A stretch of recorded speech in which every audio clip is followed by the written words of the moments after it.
మగువలకు బంగారం అంటే ఎంతో మక్కువ. మన దేశంలో బంగారం ఎల్లప్పుడూ ముఖ్యమైన పెట్టుబడిగా భావిస్తారు. మన ఇంట్లో జరిగే సాంప్రదాయ వేడుకలు, వివాహాది శుభకార్యాలు జరిగినా బంగారం కొనేందుకే ఎక్కువగా ఆసక్తిని చూపిస్తుంటారు. మార్కెట్లోకి వచ్చే కొత్త కొత్త డిజైన్స్ జ్యువెలరీని కొనేందుకు మహిళలు ఎక్కువగా సమయం కేటాయిస్తుంటారు. అలాంటి ఆడవారు అంతగా ఇష్టపడే బంగారం ధరలు మాత్రం కుదురుగా ఉండవు. రోజువారీగా బంగారం ధరలో మార్పులు చోటు చేసుకుంటాయి.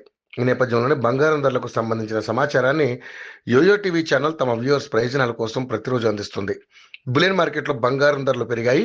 తులం బంగారంపై స్వల్పంగానే పెరిగినప్పటికీ ఇప్పటి వరకు భారీగానే పెరుగుతూ వస్తోంది. ఇక దేశీయంగా 22 క్యారెట్ల 10 గ్రాముల బంగారం ధర 82,090 రూపాయల వద్ద కొనసాగుతుంది. అదేవిధంగా 24 క్యారెట్ల 10 గ్రాముల బంగారం ధర 89,550 వద్ద కొనసాగుతుంది. ఇక కిలో వెండి ధర ప్రస్తుతానికి 1,11,800 వద్ద కొనసాగుతూ ఉంది.